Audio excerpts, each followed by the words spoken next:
Donc passons à notre troisième joueur du jour, un joueur un peu particulier, Chandler Parsons. Et Chandler Parsons, j'ai appris 9 saisons sur la décennie. Je pense que tu es surpris également. 9 saisons contractuelles ou de temps de jeu? 9 saisons à jouer en NBA. Eh ben, En vrai, il n'y en a que 4 ou 5 de vrai. on va y arriver. 13 points de moyenne sur la décennie, 30 minutes de jeu quand il a joué, 13 200 minutes au total, 128e total de la décennie. C'est autour de Joachim Noah ou de David Lee, par exemple. 440 matchs. Pas de récompense individuelle non plus, lui, pour le coup. NBADraft.net, au niveau des comparaisons de draft, eux, ils avaient pensé à Luke Walton à l'époque.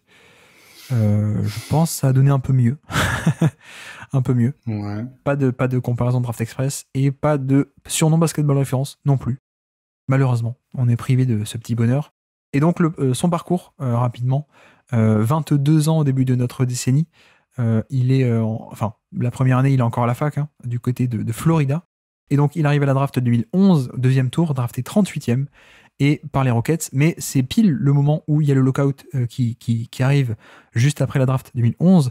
Et donc, lui, d'ailleurs, il fait quelques mois à Cholet. Je sais pas si tu t'en souvenais de ça. Oui, en effet. Avant d'aller en NBA, il fait un petit passage à Cholet. Je crois que j'ai même été le voir, je crois, pour me dire. Ah ouais? Ouais. Je sais plus contre qui, tu vois, c'est très lointain. Parce que c'est pas les matchs de Cholet qui m'ont le plus marqué, mais oui, en effet. Ouais. Et puis, il revient en NBA dès que la saison commence, puisque saison 2012, avec les Rockets en tant que rookie, il y a 28 minutes de jeu déjà en tant que rookie, alors qu'en plus, drafté au deuxième tour, donc c'est pas évident que lui ait une telle importance. Même 57 titularisations sur 63. Bref, il gagne sa place très vite, il est à peine à une dizaine de points par match, mais il joue beaucoup. Pas de playoff en 2012. Par contre, en 2013, il y a James Harden qui arrive, donc ça fait du bien. Lui, il monte à 36 minutes de jeu par match. Élément important de cette équipe qui est playoffable, qui va en playoff. 36 minutes, 15 points de moyenne également pour lui. En playoff, ça tombe contre OKC au premier tour. 2014, il y a en plus l'arrivée de Dwight Howard. Lui, il monte encore à 38 minutes de jeu par match, titulaire évidemment, et quasiment 17 points par match, avec aussi 4 assists. C'est sa grosse saison et ça tombe bien puisque c'est une contre-tire pour lui. En playoff, ça tombe contre Portland au premier tour. La série avec le shoot de Damian Lillard. En tout cas, le premier, parce que maintenant il y en a deux. après celui d'OKC. Et donc là, Free Agency. Alors c'est marrant qu'on ait Chris Bosh et Chandler Parsons dans le même épisode, puisque les deux sont un peu liés. Effectivement, il y avait Dallas est venu mettre une offre sur la table pour Chandler Parsons. Houston comptait le conserver parce qu'il pensait former une super équipe avec Chris Bosh, Parsons, James Harden et Dwight Howard. Mais finalement, il y a tout qui capote et donc finalement Houston ne s'aligne pas, sinon ils allaient se bloquer le salary cap. Et donc il va à Dallas pour un rôle assez majeur. 33 minutes de jeu en 2015, 66 matchs, quasiment 16 points de moyenne cette année-là. En playoff, ça tombe contre Houston au premier tour. L'équipe 2015 avec Rajon Rondo qui arrivait pendant l'année, ça s'est pas très bien passé. Et puis 2016 à Dallas toujours, encore une fois titulaire, 30 minutes de jeu par match, 61 matchs, quasiment 14 points de moyenne par match. En playoff, ça tombe contre OKC au premier tour, même si lui ne joue pas. Et puis ensuite, la fameuse Free Agency 2016, pour le coup, où il l'a raconté a posteriori, mais en gros, les problèmes de blessure commençaient à être assez graves, et s'il passait des tests médicaux, et en gros, ça passait pas. Sauf qu'il y a une équipe qui voulait bien lui filer l'argent sans lui faire passer de tests, la visite médicale, c'est Memphis. Et du coup, il signe pour presque 100 millions de dollars sur 4 ans à Memphis. Et malheureusement, en fait, c'est déjà fini, quoi. C'est déjà fini parce qu'en fait, il est beaucoup trop plombé par les blessures à partir de là. Donc le contrat est un échec monumental, on le sait tous. 2017, il fait 34 matchs avec Memphis. 2018, 36 matchs. 2019, 25 matchs. 2020, il est même échangé à Atlanta. Et puis il fera 5 matchs à Atlanta. Et donc il joue encore en 2020, tu vois, belle longévité. Donc voilà, manque de longévité, on va dire sur la vraie longévité, pour te lancer un peu sur son profil. De la vraie longévité, des vraies années, des bonnes années, on n'en a pas trop. Malheureusement à cause des blessures. Mais mine de rien, je trouve que moi, c'était un très bon créateur, on va dire secondaire ou tertiaire, dans des bonnes équipes quand il jouait pour de vrai. Oui, tu vois, ce que j'ai en tête avec Chandler Parsons, c'est sans être ta première, deuxième option, c'est le joueur idéal pour profiter d'un avantage que tu as déjà créé. Dans le sens où il a un très bon tir à 3 points, en plus avec un peu de mobilité, alors pas du tout dans la façon des Korver, des Redick et compagnie, mais quelqu'un qui ne restait pas juste planté dans le corner à attendre que ça tombe. mais qui n'hésitait pas à se repositionner et tout, suivant la séquence qui pouvait arriver. Donc vraiment, un tir à 3 points de très bonne facture, et qui en plus n'hésitait pas trop à dégainer. Et si du coup tu finissais par trop respecter ce tir à 3 points, quelqu'un qui avait le dribble, la capacité de pénétration, et un peu la capacité à pouvoir passer, suivant, on va dire, une fois qu'il avait passé son joueur qui avait soit cédé à la feinte, soit arrivait tout simplement trop vite pour le close-out, qui était capable de continuer, de prolonger la possession derrière, que ça soit en la finissant lui-même ou en la faisant continuer derrière, quoi. Et c'est ça que dans ce Houston, notamment avec un James Harden, qui, déjà à l'époque, on commençait à avoir ce joueur héliocentrique et tout, avoir quelqu'un qui n'était pas juste simplement, on n'était pas simplement dans le drive and kick et tir. Parsons pouvait du coup amener un peu ce liant, certes un liant, d'habitude on prend ce terme-là pour des joueurs qui font plus office de relais, qui ont un peu plus une meilleure vision du jeu en général, ou alors qui sont carrément de second créateurs. Je trouve que c'est des adjectifs un peu trop forts pour Parsons, mais très clairement, si on descend un peu la voilure, quelqu'un, s'il commençait la séquence dans le corner, il pouvait finir par une pénétration. Alors ça restait quand même des lignes assez directes, il faut être honnête, mais surtout à l'époque où déjà on commençait à avoir un peu les profils de Suendi qui arrivaient, clairement, je crois qu'on l'avait collé à Parsons, et du moins ça me paraissait ne pas faire honneur aux joueurs qui, surtout à une époque on voyait où c'était un peu autour de Danny Green et des Spurs, et de comment on pouvait répliquer ça. Parsons, clairement, c'était au-dessus de Danny Green offensivement, quoi. Soyons clairs. Oui, c'était beaucoup plus qu'un 3&D, c'était un créateur pour moi au moins tertiaire, on va dire. Voilà, je pense que créateur tertiaire, c'est le bon terme, parce que t'avais... Bon, après, est-ce que c'est pas très loin de ce que Dallas a fait, je sais pas, mais second créateur, ça me paraissait haut, et ça, quand on regarde son taux d'utilisation de la balle, le usage rate, on est à quoi? On est au maximum à 20,6. C'est ça, ouais. 18 et 20% sur les 4 années où il joue pour de vrai, et avec des bonnes efficacités, mais c'est des petits usages, quoi. Voilà, c'est pas du calibre d'une seconde option, soyons clairs. Oui, quoi. Oui. Et du coup, malgré ça, le tableau offensif est vraiment, pour moi, assez positif, même si, pour le coup, on peut vraiment parler de troisième option offensive. Je pense que Parsons est une très bonne troisième option offensive.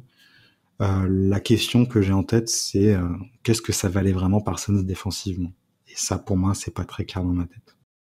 Alors, pour le coup, j'avais plutôt de bons souvenirs, ou en tout cas, peut-être par rapport à des attentes qui étaient basses. Mais pour moi, c'était grosso modo un défenseur neutre, même parfois positif par séquence, mais assez intelligent sans ballon, pour le coup, avec même un peu de playmaking, et qui était même sur l'homme plutôt pas mal, mais avec aussi des limitations face à des gros ailiers, parce qu'en fait, il était assez grand, pour le coup, mais plutôt fin, et plutôt avec pas non plus une énorme envergure de bras. Donc il y avait quelques limitations, et voilà, il pouvait rester devant des LeBron James ou des Kevin Durant, mais avec des limitations évidentes qu'il peut se faire entrer dedans par des ailiers de plus gros. Il peut se faire shooter par-dessus occasionnellement par des freaks, on va dire. Pas non plus une défense, comment dire, un peu fragile face à des meneurs un peu explosifs. Mais grosso modo, je trouve qu'il y avait une bonne intelligence de jeu collective qui était pas mal. Et grosso modo, je pense que c'était un défenseur plutôt neutre. Et d'ailleurs, c'est ce que disent un peu les stats un peu avancées, le all-in-one et tout ça. C'est grosso modo autour de la valeur neutre. Donc ça recoupe un peu avec mes souvenirs. Donc moi, ça me va. Après, c'est vrai qu'en attaque, je trouve qu'on avait de la création. En fait, on avait tout. Bien, mais pas plus, quoi.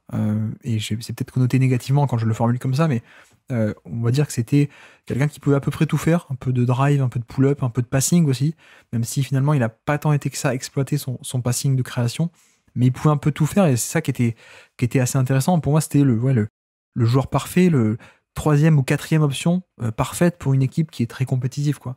Il pouvait tout faire si tu lui donnais l'avantage au préalable, quoi. Oui, tu veux dire à partir de rien, pour lui-même créer le truc, il était pas assez fort là-dessus, quoi. Peut-être sur des 3 points un peu compliqués, un peu contestés, parce qu'il avait vraiment ce bon tir. Pour moi, voilà, si on explique, on va dire, une telle efficacité, et on va dire un jeu finalement de ce qu'on décrit relativement complet en attaque, et pourtant un taux d'utilisation de balle aussi faible, c'est que c'est quelqu'un qui avait besoin en fait qu'on lui crée le décalage pour lui pour pouvoir en profiter derrière, quoi. Alors peut-être la petite nuance étant que il arrive dans le Houston où il y a James Harden et Dwight Howard. Ça fait pas mal d'usage déjà à distribuer. Il en reste plus beaucoup peut-être pour Parsons, mais en même temps, on prend ce qui a été, on fait pas de what if, donc oui, il a pas eu de. On peut pas dire il aurait eu un usage à 28%, il s'en serait bien sorti, on est d'accord. Après, l'autre problème qu'on a, au-delà de ce profil assez intéressant qui peut à peu près tout faire, qui peut passer, qui peut shooter, qui peut scorer, et qui en défense n'est pas cata. Le problème, c'est la longévité, et clairement, pour moi, on a 4 années à peine qui sont à prendre, parce que bon, 2012, il est rookie, et de toute façon, Houston n'est pas très bon, donc il n'y a pas non plus beaucoup de valeur ajoutée de ce côté-là, mais même lui est pas très bon. Et après, on a 13, 14, 15, 16, en fait, 2 années à Houston et 2 années à Dallas. Et puis après, on a plus rien, quoi. Donc il y a ça aussi quand on va devoir le classer, c'est le côté sympathique, mais pas beaucoup plus que sympathique, en tout cas pour des standards assez exigeants de notre top 100. Et en plus, il n'y a que 4 années, quoi. Donc ça risque un peu de le pénaliser. Et puis aussi, dernier élément, un peu pour peut-être nuancer, qui va un peu tirer vers le bas son cas, à peine 525 minutes de playoff sur la décennie. C'est le 231e total de cette décennie. C'est très très peu, évidemment. Et à peine 13 matchs de playoff, puisque jeudi, il a fait 4 années, 4 vraies années au top, certes, mais en fait, il fait les playoffs que 2 fois, presque, puisqu'il fait une série au premier tour avec Houston en 2013 contre OKC, une série au premier tour avec Houston contre Portland, ok, donc là, ça fait 12 matchs. Et puis ensuite, à Dallas, en fait, il fait un match. Il fait un match en 2015 avant d'être blessé. Et en 2016, il ne fait aucun match contre OKC sur la série du premier tour. Donc ça fait très peu, quoi. Ça fait très peu, mine de rien. C'est encore un négatif en plus de la longévité. C'est même en playoff, on n'a même pas eu un impact en playoff qu'on aurait pu espérer, quoi. Oui, pour tout avouer, hein, en ayant la tête sur le classement, j'avais plutôt l'œil qui penchait vers J.R. Smith, Tobias Harris, Patrick Beverley, et je me dis que même par rapport à des Smith et des Beverley qui ont plus la longévité, on est peut-être encore un poil en dessous, donc on parle des 3 dernières positions, quoi. Ouais, alors toi tu dis J.R. Smith actuellement 55 sur 60, à peu près, Tobias 56, Beverley 57. Moi j'avoue que je l'avais plutôt 40 aux côtés de Pitchy Tucker, et au-dessus de Rudy Gay du coup. Rudy Gay qui est 50, donc c'est pas non plus très loin. Je l'avais au-dessus de Rudy Gay, parce que je trouve que le profil était à ce point valuable, mais en même temps, c'est vrai que, bon, il y a peut-être des limites à mettre à mon entrain, à mon amour. Voilà, il y a encore le côté, peut-être que le profil théorique me plaît plus que le rendement, qui pour le coup a été assez limité, même quand il jouait, et puis la longévité aussi. Donc oui, je veux bien le descendre par rapport à mon classement actuel, si on coupe un peu la poire en deux. Mais tu vois, par rapport à Harrison Barnes, il a des années de scoring dans le vide à Dallas, 3 années de role player, 5e roue du carrosse à Golden State. Parsons, il a 4 années dans un rôle un peu plus majeur. Donc je serais peut-être un peu d'avis de le mettre au-dessus de Harrison Barnes. Je sais pas si ça te va. C'est vrai que si sa décennie avait été plus complète, on serait en train de parler avec Wesley Matthews, Nico Batum, Gallinari, quoi. Et son adversaire en 2014, son rival à l'époque, Gordon Hayward. Enfin, son rival. Oui. On serait dans cette zone-là. Ouais. Mais bon, c'est vrai que pour moi, voilà, 4 années dans un rôle tertiaire, est-ce que je préfère pas plus les plus longues années, on va dire la production, et plus les années de Patrick Beverley dans un rôle de 5e homme? Je me pose un peu la question, quoi. Après, Beverley a été beaucoup blessé et tout. J'ai pas en tête son minutage, mais Beverley, il a moins de minutes que Mario Chalmers. c'est vrai. Oui, non, c'est vrai. Mais oui, donc ceci explique peut-être cela. Donc, non, mais alors, ça me dérange pas non plus de remonter Beverley, même tu vois par rapport à Tobias Harris. Par rapport à Tobias Harris. Et entre J.R. Smith et pareil, J.R. Smith. Ok, oui, j'ai Parsons au-dessus, mais J.R. Smith, je dois pas être loin d'avoir 10 saisons aussi, quoi. Oui, totalement. Enfin, 10 peut-être pas, parce que quand LeBron s'en va, ensuite, il y a 2 saisons 19-20 qui comptent pas trop, quoi. Il fait plus grand-chose.